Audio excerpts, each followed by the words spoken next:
Telinga saudara dan saya semuanya normal. Saudara. Saya ngomong, saudara dengar. Tetapi ada cara mendengarkan yang berbeda-beda. Ada yang mendengarkan dengan seksama, ada yang mendengarkan dengan mencatat, ada yang mendengarkan dengan buka handphone, ada yang mendengarkan dengan tunduk kepalanya tidak mau lihat muka saya, ada yang mendengarkan mungkin sambil lalu, gunting kuku, lihat rambutnya yang cabang-cabang, gunting kuku kakinya, saudara. Saudara, ada berbagai macam cara mendengarkan firman yang berbeda-beda. Dan di sini saya kasih tahu kebenaran firman Tuhannya, ternyata iblis itu datang kepada orang yang dengar firman yang tidak mengerti. Saudara, dia datang ngapain? Hanya untuk menakuti? Ternyata tidak. Kalau di dalam Matius 13:19, tetapi tidak mengertinya datanglah si jahat merampas yang ditaburkan dalam hati orang itu. Itulah benih yang ditabur di pinggir jalan. Saudara, ternyata saudara, kenapa ya benih itu kok sampai mau dirampas, mau sampai dicuri oleh iblis? Saudara, saya kasih satu gambaran bahwa firman Tuhan itu adalah benih ilahi. Saudara mungkin sering dengar benih ilahi, opo benih ilahi. Saudara, saya punya satu klien saudara ya, dia itu kerjanya jualan stationery, distributor stationery, alat tulis, kertas dan segala macam. Karena sepi saudara, dia masih punya uang. Tak gimana ya? Uangku kalau tak deposito cuman kecil ya, tak pakai usaha ya apa? Nggak usaha apa? Usaha yang tidak pernah dia lakukan. Tapi aku sudah berdoa, Lek. Yakin ya sudah, enggak mungkin kalau saya bilang jangan. Saudara. Usaha apa? Pak, aku mau buka usaha perkebunan durian. Dan terus tanahnya aku sewa. Ini sudah ada orang 1 M. Benihnya durian apa, Pak? Apakah durian montong? Durian petu? Oh enggak, Lek. Iku durian itu durian kecil, Lek. Durian musangking asli dari Malaysia. Benihnya, Lek, iki benihnya iki larang. Dia beli benih durian musangking, Saudara. 750 juta. Ada yang sudah jadi pohon, ada yang benih masih kecil, itu ada berapa biji, Saudara. Like ini benih varian unggul. Beda dengan benih-benih durian petro, montong, beda lagi ini durian musangking. Coba saudara, kalau ini adalah satu desa dan tiba-tiba kepala desanya manggil, nanti hari Minggu jam 4 datang ada pembagian benih durian musangking. Mungkin ada yang jengkel dengan kepala desanya, terus aku gak datang. Ada yang senang, ada yang datang, ada yang tidak datang, ada yang menerima, ada yang tidak menerima. Yang menerima segera dia terima benih itu, ditanam di sawahnya, sebulan, 2 bulan, 1 tahun keluar hasilnya. Yang tidak mau dengar, tidak mau terima, cuman gigi jari sudah. Loh, dia kok sudah punya durian. Saya kok belum apa-apa sudah. Itu semuanya berawal dari benih. Dan di sini kita mau belajar saudara. Ketika setiap kali pemberitaan firman, ini saudara sedang dibagikan sebuah benih varian unggul. Benih yang dari surga, benih firman Tuhan yang bisa merubah hidup saudara, merubah karakter saudara, merubah pekerjaan saudara, merubah keuangan saudara. Kalau kita mau dengar, kalau kita mau mengerti. Dan di sini Tuhan sedang mengajarkan, benih itu ketika ditabur, dia ada yang jatuh di tanah pinggir jalan. Saudara di situ saudara bisa lihat gambarnya. Kenapa kok dia jatuh di tanah pinggir jalan, saudara ya? Saudara ternyata, saudara pernah lihat ada terasiring sawah, saudara. Banyak tumbuh-tumbuhan tetapi ada jalan setapak, saudara. Untuk bisa mencapai ke situ ada petaninya jalan pakai jalan setapak itu untuk menyirami, untuk menyabiti, bahkan untuk mungkin untuk memanen, saudara. Ada jalan setapak, jalan kecil. Saudara, itu adalah jalan atau tanah pinggir jalan. Kalau si petaninya menaburkan benih dan ada benih yang jatuh di tanah tempat jalan itu, saudara, tidak akan tumbuh apa-apa. Karena tempat jalan itu tidak pernah dibajak, tidak pernah diairi. Biarpun dia posisinya ada di dekat tanah yang subur. Orang-orang yang hidupnya mungkin setiap kali setia di gereja, tapi hidupnya tidak pernah dibaca, tidak pernah pikul salib, tidak pernah diairi. Biarpun ditaburi pakai benih apapun juga. Saudara. Jadinya tetap tanah pinggir jalan. Keras, saudara.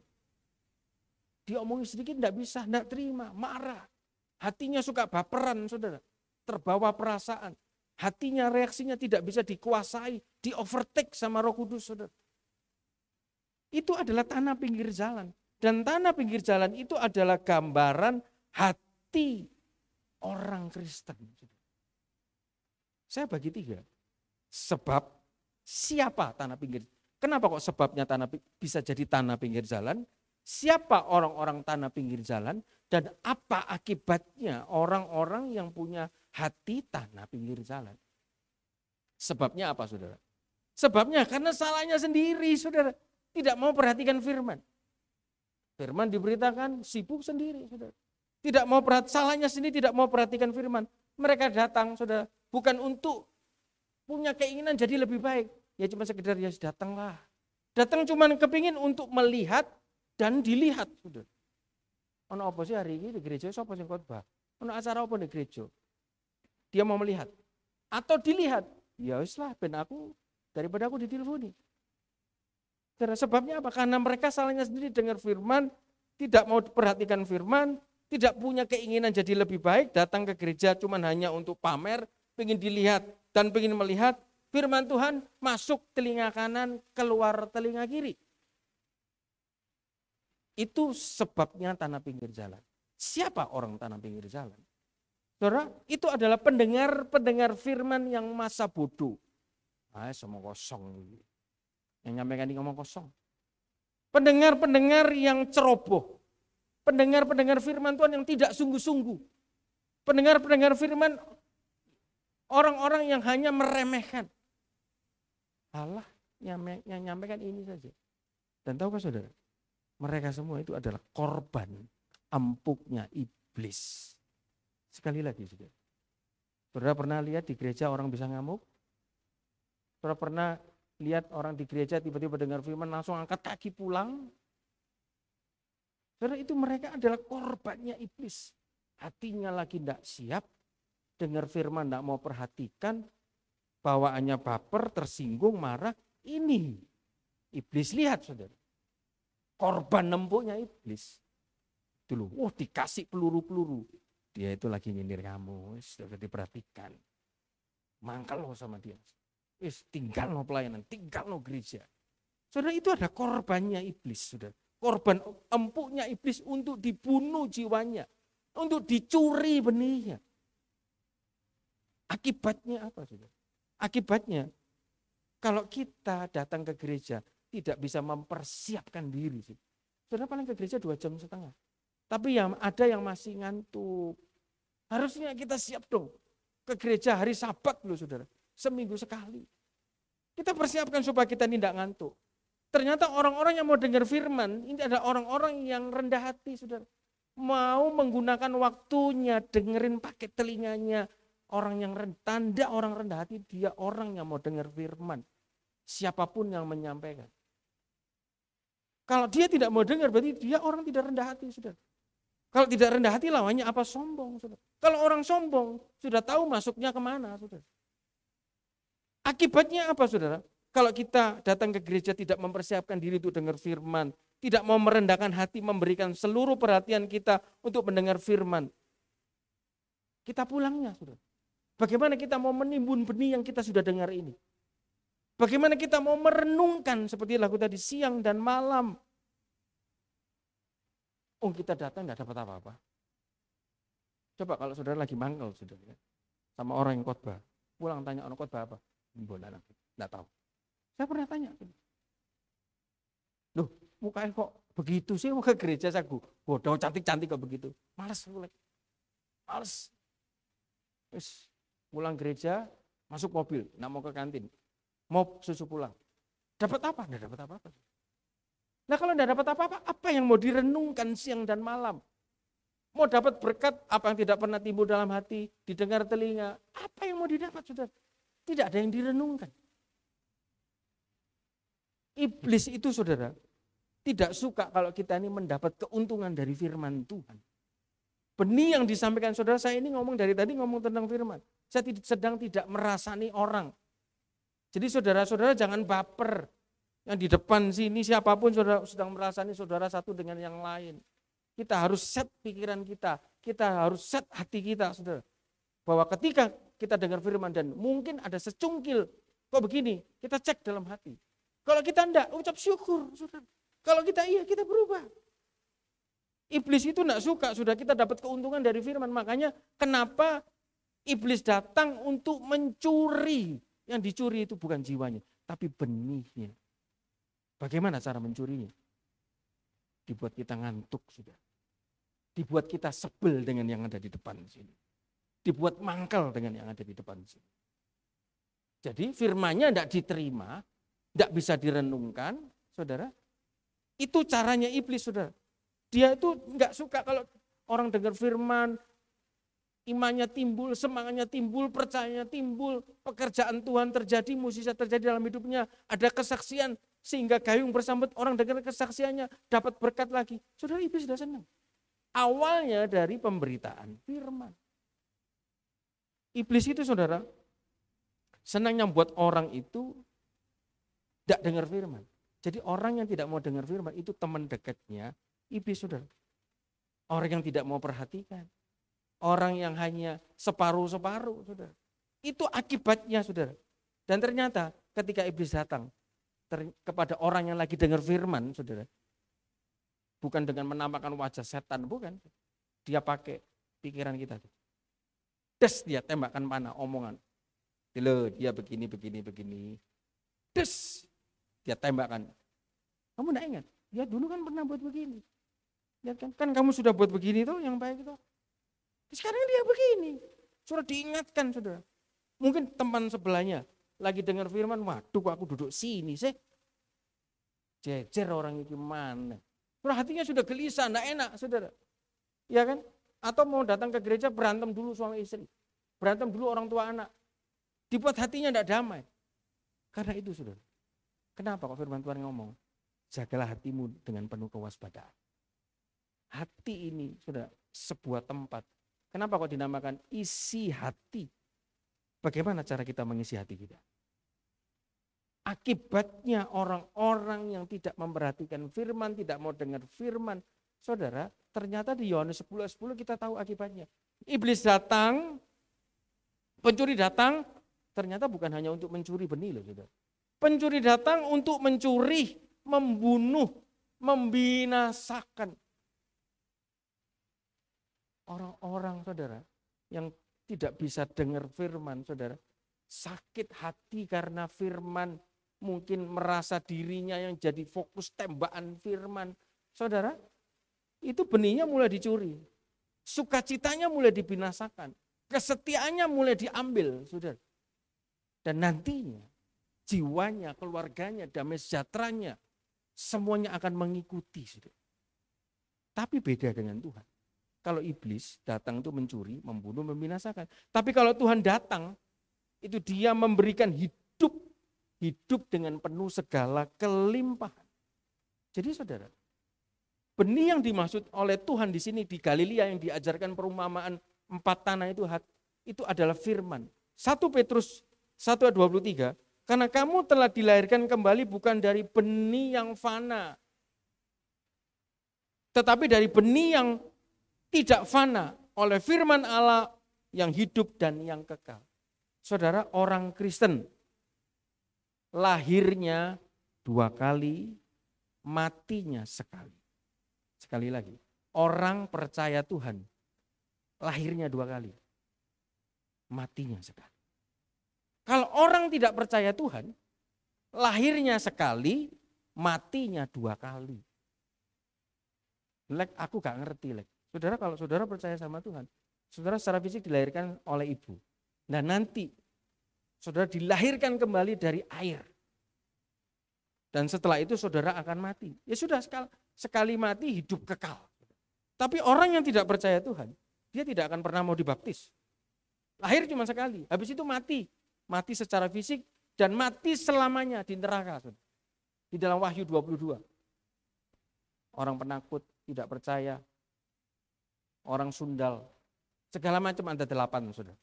Itu adalah kematian yang kedua. Jadi saudara, gunanya benih ilahi ini supaya apa saudara? Hidup kita itu dikatakan penuh dengan segala kelimpahan. Dan iblis tidak mau hidup kita seperti itu. Makanya dia berusaha mencuri dengan berbagai macam intriknya yang diberikan saudara ya. Dan saudara, tadi tanah pinggir jalan, saya renung-renungkan tanah pinggir jalan. Saudara pernah tahu di dalam Markus 10 ayat 4 saudara, ketika Yesus keluar dari Yeriko, ada seorang pengemis yang duduk di pinggir jalan. Orang yang kondisi hatinya tidak mau perhatikan firman, tidak peduli akan firman, tidak mengerti firman, tidak mau merenungkan firman Tuhan, dan malam hidupnya di pinggir jalan seperti pengemis. Mohon maaf saudara ya. Pengemis Bartimius, mungkin rumah dia tidak punya, baju cuma punya seberapa, hidupnya cuma meminta, ngemis di pinggir jalan. Dan ini kita mau masuk ke topiknya saudara. Setelah Yesus menyampaikan perumpamaan tentang benih ini saudara, tiba-tiba di dalam Markus 4 ayat 35 sampai 37, saudara, Tuhan Yesus tadinya ngomong tentang benih, terus habis itu Tuhan Yesus juga ngomong tentang benih iman biji sesawi, tiba-tiba di dalam Markus 4 ayat 35 sampai ke 37 dulu. Tuhan tiba-tiba ngomong begini sama muridnya. Pada hari itu, jadi pada saat setelah dia selesai menyampaikan perumpamaan benih tadi, saudara, waktu hari sudah petang, Yesus berkata kepada mereka, marilah kita bertolak ke seberang. Saudara, ternyata setelah saya teliti dalam bahasa Inggrisnya, marilah kita bertolak, go over to other side, bukan go under, go over, lanjutkan perjalanan. Saudara, maksudnya apa? Setelah kamu dengar firman, bukan hanya firman itu kamu dengar saja. Firman itu kamu mengerti, kamu renungkan, kamu praktekkan, kamu doakan, sehingga menghasilkan sebuah buah. Dan buah itu bisa jadi kesaksian. Dan pada saat itu setelah Yesus menyampaikan pengertian firman kepada muridnya, Tuhan kepingin murid-muridnya ini berbuah, saudara. Ayo teruskan perjalanan. Jangan berhenti di sini saja. Jangan berhenti di kerumunan orang banyak, dielulukan, oh kamu siapa? Muridnya Tuhan Yesus ya? Oh kamu siapa? Oh kamu yang tadi song leader ya, suaranya bagus ya? Oh kamu tadi ya, yang main musik ya? Ciami ya? Oh kamu tadi ya, yang menyampaikan firman ya? Saudara, Tuhan Yesus tidak mau sampai di situ sama murid-muridnya. Tuhan bilang, tinggalkan daerah ini. Ayo lanjutkan ke sana. Perjalanan saudara, ke sana, ke seberang, bertolak ke seberang, ini bukan perjalanan yang enak. Saudara. Bukan perjalanan, oh ayo kita melayani di gereja sana naik mobil, saudara ya, dingin. Enggak, saudara. Bertolak ke seberang. Sudah malam capek, dia harus naik perahu bertolak ke seberang. Tiba-tiba tadi kita lihat saudara, akar ceritanya ini Tuhan mau sampaikan apa? Ketika firman ditabur, saudara, benih ditabur, orang lagi dengar, iblis datang. Murid-murid tadi kan sudah dengar firman-Nya. Sudah dengar firman-Nya, sudah dikasih tahu pengertiannya sama Tuhan. Tiba-tiba iblisnya datang. Berupa apa? Berupa badai. Saudara, Danau Galilea itu terkenal danau dengan air yang tenang. Dan murid-murid itu adalah hampir 60-70% itu adalah nelayan. Mereka kenal danau itu, mereka tahu di situ tidak akan pernah terjadi badai. Dan sampai Alkitab mencatat apa surah ayat 36, mereka meninggalkan orang banyak itu lalu bertolak dan membawa Yesus beserta dengan mereka dalam perahu. Ternyata Yesusnya ada dalam perahu, di mana Yesus telah duduk dan perahu-perahu lain juga menyertai mereka. Lihat ayat 37. Lalu mengamuklah taufan yang sangat dahsyat. Ada badai, bukan cuma sekedar badai kecil, badai besar, tapi megastorm, badai yang sangat besar. Iblis mulai datang ini, saudara. Setelah mereka dengar firman, iblisnya datang. Ingat, saudara, Setiap kita untuk bisa naik tingkat, naik level, mau tidak mau, kita harus, kalau anak kelas 1 mau naik kelas 2 ada ujiannya. Naik kelas 2 ke kelas 3 ada ujiannya. Dari SD ke SMP ada ujiannya. Semakin tinggi levelnya ujiannya semakin berbeda-beda. Tujuannya cuma satu, ketika kita diuji, kita bisa naik level, kita bisa berbuah. Orang yang habis dengar firman, saudara, itu firman yang ada di dalam dirinya, itu nanti akan diuji. Saudara, saya pernah lihat, saudara ya, orang di depan rumah saya, dia bawa ember, ember besar sama ember kecil. Sama dia sudah dipukul-pukulkan, tung tung tung tung, ember anti pecah, tung tung tung tung. Saya dalam hati, mungkin nggak apa-apa, tanya embernya pecah ya apa. Terus tak tanya, lu Pak, kamu jualan kok model kayak gini? Enggak apa-apa kok, ini embernya anti pecah, biar dibanting, begini kan, coba anda, nanti kan kamu tahu kualitas ember itu. Saudara, Tuhan itu pendidik buat saudara dan saya. Dia bukan hanya sekedar mau kita datang ke gereja, kita tidak berubah menjadi someone, sesuatu. Dia mau kita punya pengertian firman, dia mau kita punya kepribadian sama seperti dia. Dia mau kualitas hidup kita itu kualitas grade A, saudara. Bukan kualitas ecek-ecek, saudara. Sedikit dengar marah. Ya kan, tidak diperhatikan, mutung, saudara. Tidak senang, tidak dengar firman, tidak senang, tidak melayani. Saudara, itu kualitas tingkat grade bawah. Kalau Tuhan Yesus punya kualitas seperti itu, saudara. Muridnya mengkhianati, sudah ditolong 3,5 tahun bersama dengan dia. Satu muridnya menjual dia, satu muridnya mengkhianati. Dia lagi susah, tidak ada yang menemani dia. Kalau dia marah, saudara, dia tidak akan memberikan contoh buat saudara dan saya. Dia kepingin saudara dan saya ketika sudah dengar firman, dia mau uji kualitas firman itu di dalam hidup kita ini sudah masuk enggak, jadi daging enggak. Tiba-tiba setelah murid-murid dengar firman itu, saudara, tiba-tiba ada mega storm datang. Iblis berusaha mencuri firman Tuhan dalam hati murid-murid pakai badai itu. Dan ternyata benar, firmannya dicuri, nanti kita lihat. Saudara, iblis itu kepingin kita ini hanya fokus kepada masalah kita. Mau fokus kepada, muangkel hatiku, gemes hati saya. Iblis itu cuma kepingin fokusnya kita kepada hati kita yang mangkel, dongkol, marah. Iblis cuma kepingin kita fokusnya kepada kurang uangnya, tidak cukupnya, kesepihannya, tidak ada pekerjaannya, hutangnya. Fokusnya hanya kepada masalah. Kok belum dapat pasangan, kok belum doa saya dijawab. Iblis cuma kepingin fokusnya kepada badai. Saudara, Tuhan izinkan, ayo kita bertolak ke seberang. Karena Tuhan sudah tahu, bagian saya sudah lakukan, benih saya sudah tabur ke kamu. Tak kasih tahu pengertiannya. Ayo, kamu bertumbuh. Tapi ternyata belum bisa, saudara. Iblis datang berupa apa, saudara? Berupa badai. Dia kepingin kita fokusnya kepada trouble, kepada masalah. Tetapi sudah lihat beda dengan Yesus. Pada saat badai itu terjadi, dikatakan tadi Yesus bersama dengan murid-murid dalam satu perahu. Ketika murid-murid semuanya lagi bingung, susah, Tuhan Yesus lagi ngapain? Dia lagi tidur di sebuah tilam, tidur dengan keadaan damai. Saudara, damai inilah yang Tuhan mau, saudara.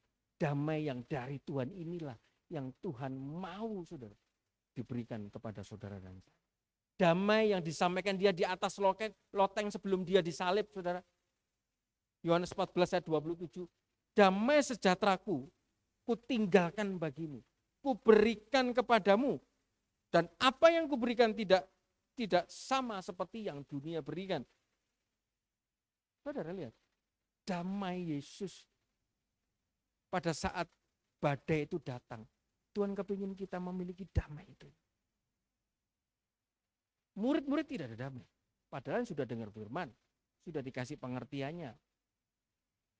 Entah murid-murid itu dengar dengan sungguh-sungguh atau enggak. Pasti murid-murid tanahnya bukan tanah yang subur. Karena firman-Nya sudah dicuri. Pakai apa? Pakai cara badai, saudara. Tuhan kepingin, saudara, damai, saudara. Yang Tuhan berikan itu, saudara, kita terima dalam hati. Kita simpan dalam hati, saudara. Fokus kita, saudara. Bagian kita cuma satu.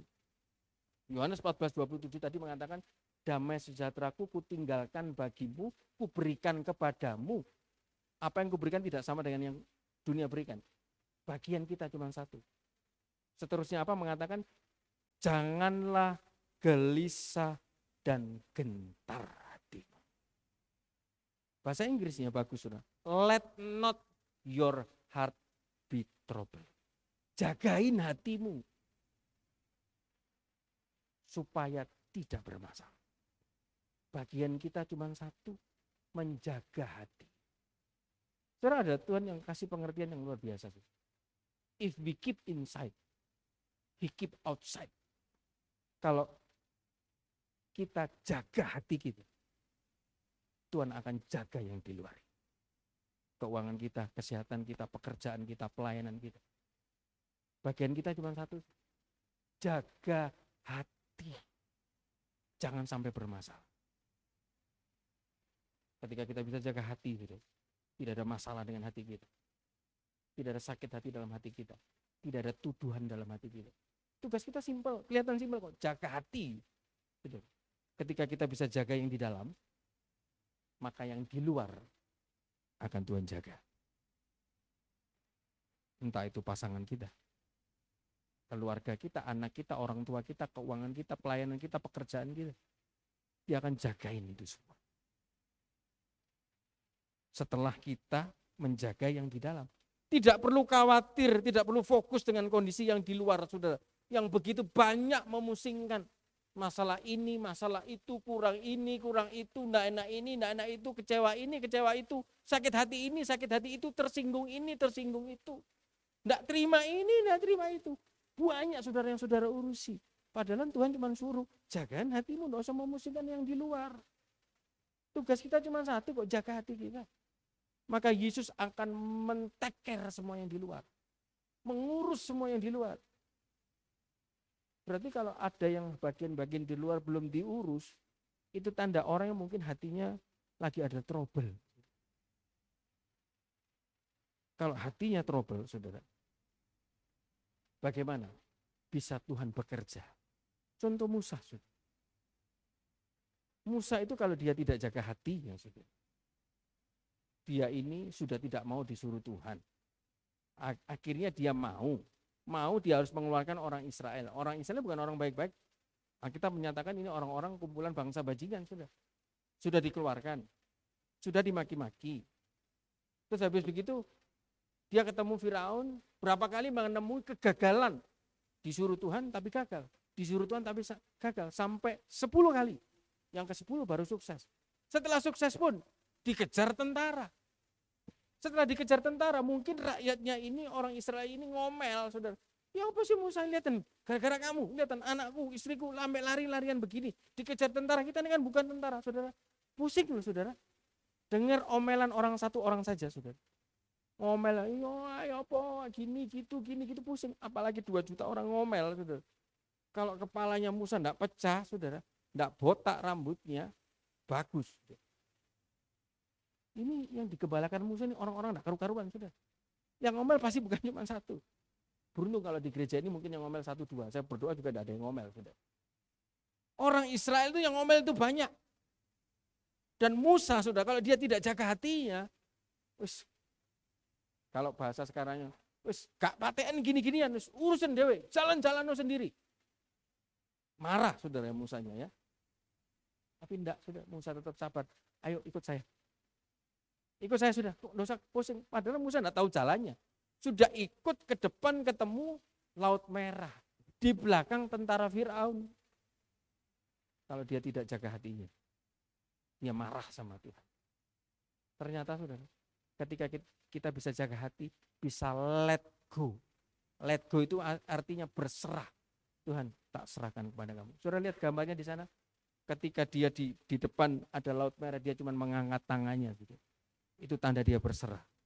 Ketika kita bisa berserah sama Tuhan, ketika kita bisa let go, maka kita bisa let God, mengizinkan Tuhan bekerja.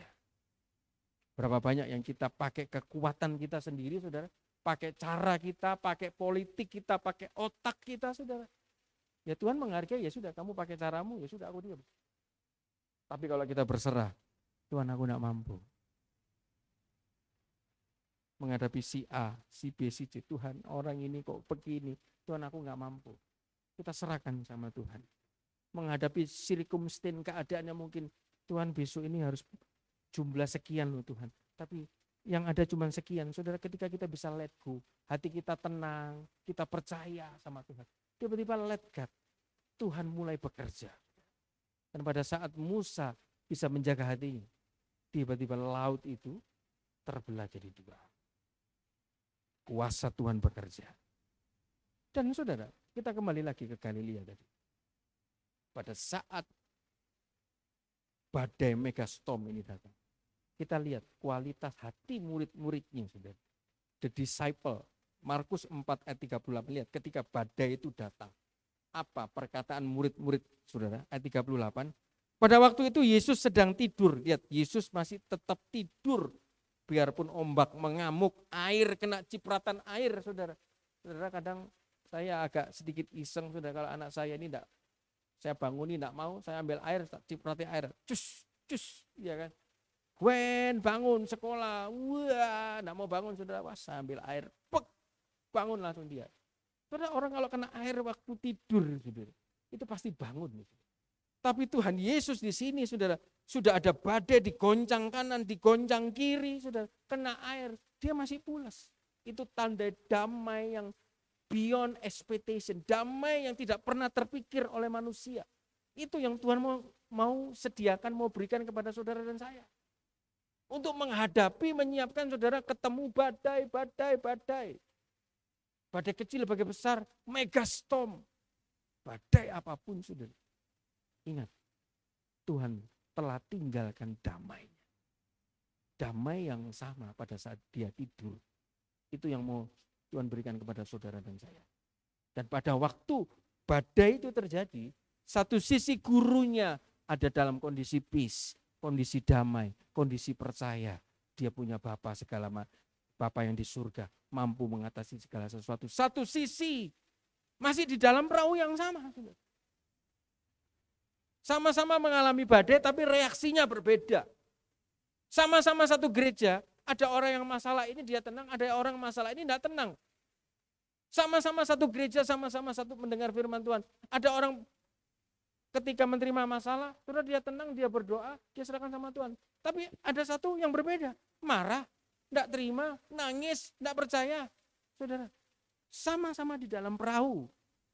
Sama-sama mengalami badai, tapi reaksi Yesus dan murid-murid berbeda. Reaksi Yesus damai, peace, tenang. Tanda tenang ketika menghadapi masalah itu tanda orang percaya. Tanda orang percaya dia menghormati Tuhan yang sanggup melakukan segala sesuatu. Tanda orang tidak percaya, bingung, takut, khawatir, itu dia menghina Tuhan. Seolah-olah tidak ada Tuhan. Saudara, anak saya pasti saya marahi. Pak, ya apa Pak besok? Wen enggak bisa minum susu. Ngomong lagi, Pak, ya apa Pak besok susu Wen habis. Jadi seolah-olah dia ini enggak percaya sama Bapak yang bisa beli susu. Satu karung pun kamu tak belikan susu, Wen, pasti saya marah. Sudah. Kok kamu enggak percaya sih sama Bapak sih? Sama, sudah. Di dalam satu perahu, sama-sama mengalami badai, tapi ada dua kelompok yang berbeda. Yesus tenang, damai, peace. Murid-muridnya kita lihat ayat 38. Pada waktu itu Yesus sedang tidur di buritan di sebuah tilam. Maka murid-muridnya membangunkan dia dan berkata kepadanya, Guru, engkau tidak peduli kalau kita binasa. Yesus tukang kayu, murid-murid nelayan. Harusnya dia tahu cara mengatasi perahu, cara mengatasi badai karena dia puluhan tahun bekerja di bidang pelayaran nelayan. Yesus yang tidak tahu apa-apa tentang pelayaran, dia tukang kayu, tapi dia bisa tenang. Saudara, apa yang kita mau belajar di sini? Kadang-kala ketika kita badai datang, hati kita takut, hati kita khawatir, hati kita gelisah, dan berkata, Tuhan ini peduli enggak sama saya ya? Kok aku berdoa ini gak dijawab-jawab? Tuhan itu ada atau enggak ya? Kok aku berdoa ini kok enggak dijawab-jawab ya? Waktu ada masalah, saudara, orang yang tidak punya firman Tuhan, orang yang hatinya tidak dijaga, sering berpikir, saudara, kira-kira Tuhan itu hidup apa enggak ya? Kira-kira Tuhan itu mau nolong saya atau enggak ya? Ada orang yang seperti itu. Gusti ki ono ora sih? Tuhan ini ada atau tidak? Aku harus berdoa loh, kok gak tidak kunjung selesai masalah saya. Tuhan ini peduli enggak sama saya sih? Apa dia ini terlalu tinggi, terlalu mewah, terlalu suci, terlalu agung, sampai aku ini gak mau perhatikan si Tuhan. Tuhan ada loh orang yang seperti itu. Itu orang-orang yang enggak punya firman Tuhan. Orang-orang yang tidak mengerti firman, orang-orang yang tidak jaga hatinya. Seperti murid-murid, Tuhan kamu ini tidak peduli loh sama saya. Oh padahal satu perahu. Satu perahu. Saudara kalau jalan dengan aparat saudara, atau Kopassus, saudara pasti tidak pusing saudara. Mau jalan kemanapun ada Kopassus, bawa pentung, bawa pistol. Saudara pasti aman. Tetapi kalau saudara jalan dengan Kopassus, saudara, Pak, pasti Kopassus jengkel, diketak mungkin kepala saudara ya. Kalau saya wedi, aku bawa pistol. Siapa berani sama kamu? Kadang Tuhan itu gemas, saudara. Kamu ini kok enggak percaya sih sama saya? Badai, ini cuma cara setan dan tujuan setan untuk mencuri benih firman. Itu caranya setan, saudara. Pakai badai, pakai masalah, pakai hati yang tidak enak, supaya firmannya dicuri. Tidak bisa masuk, tidak bisa berbuah, tidak bisa kita renungkan siang dan malam. Orang yang bisa merenungkan firman Tuhan siang dan malam, Yosua 1 ayat 8, saudara. Janganlah engkau lupakan perkataan kitab Taurat ini, tetapi renungkanlah siang dan malam. Hasilnya apa, saudara?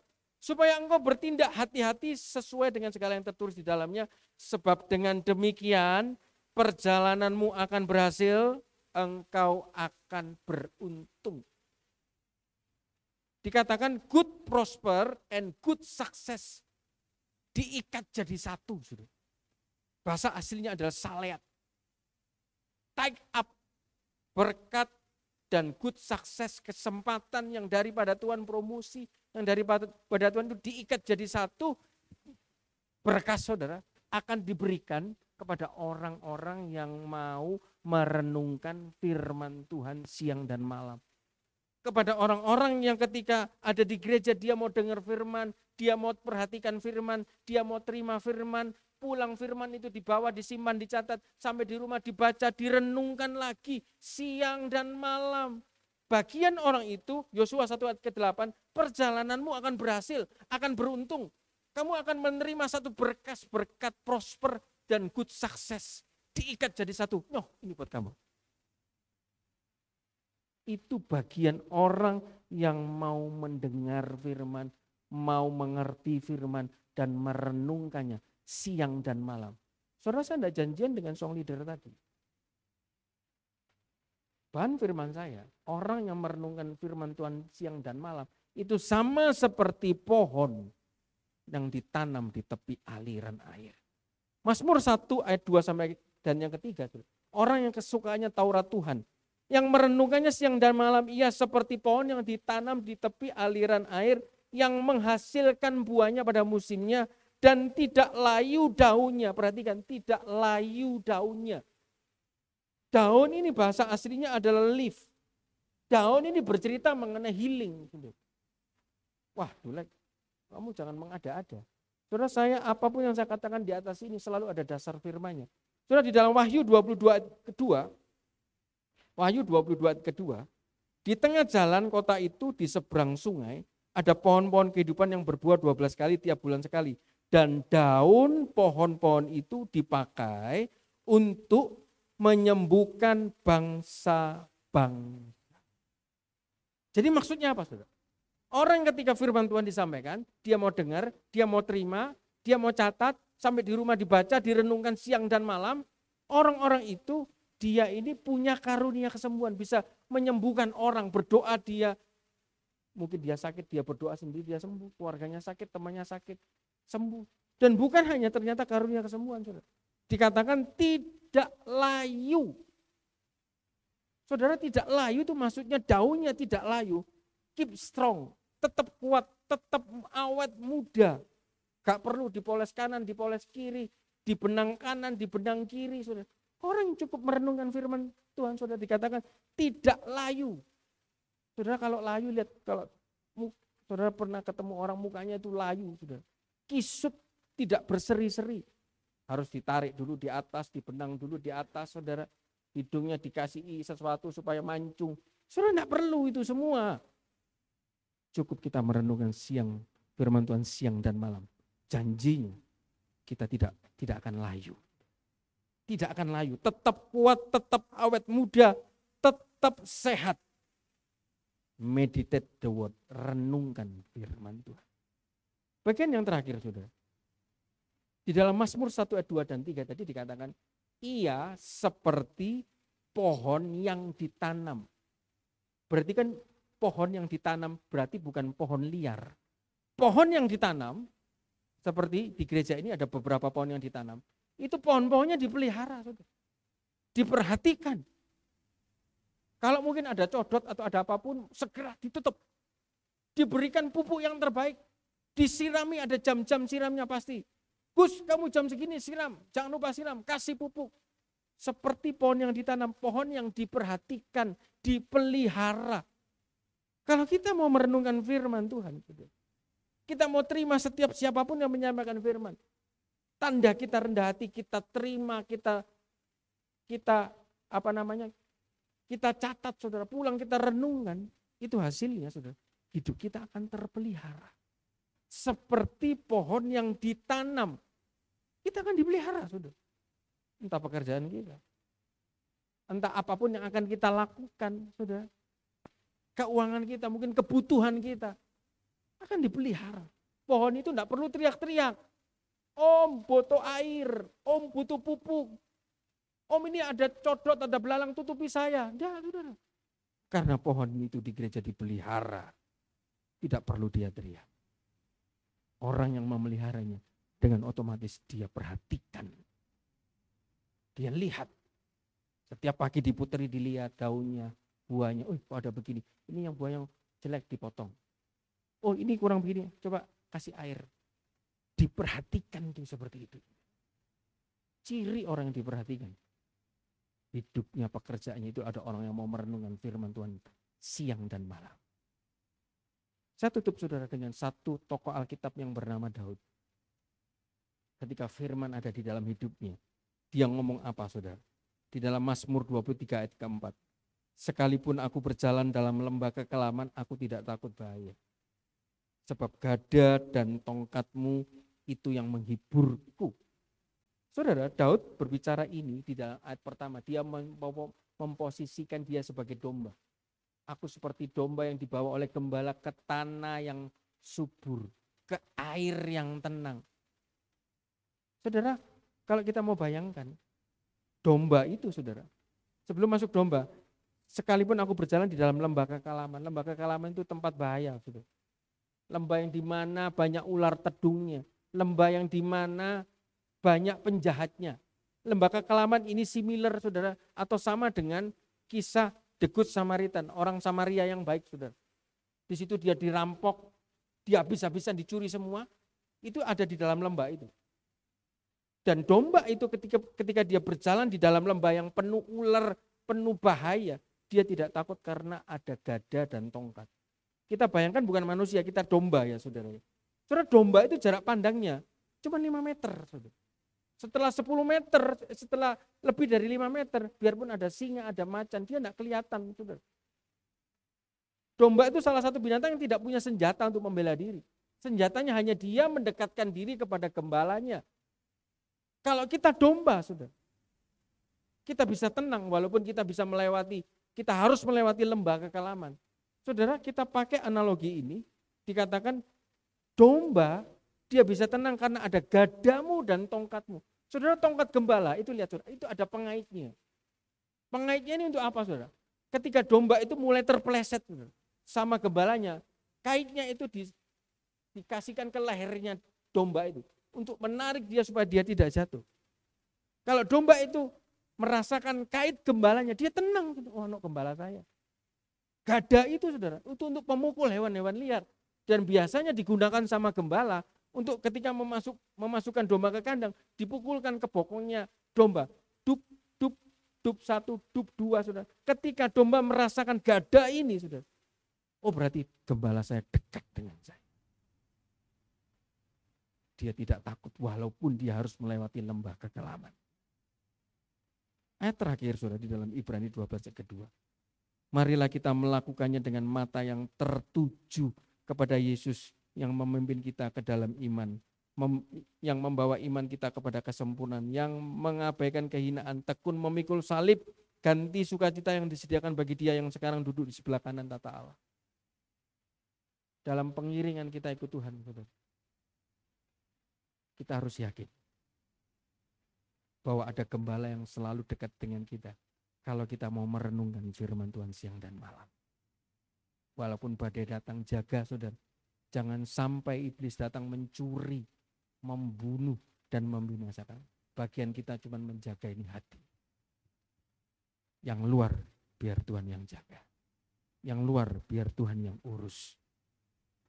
Saudara tidak perlu repot-repot Bapak Sirait untuk makannya setiap hari.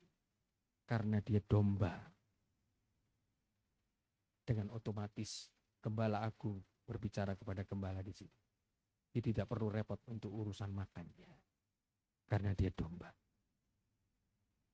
Kalau hidup kita domba, kita tidak perlu memusingkan kanan dan kiri. Hidup kita dekat gembala. Apapun bahayanya, apapun kesulitannya, kita tidak akan pernah layu.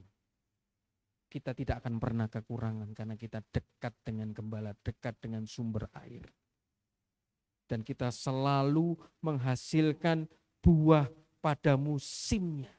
Ada kesempatan, ada favor, ada promosi daripada Tuhan. Untuk orang-orang yang mau merenungkan firman Tuhan siang dan malam. Puji Tuhan, demikian firman Tuhan supaya bisa menjadi berkat, saya kembalikan kepada Bapak Gembala.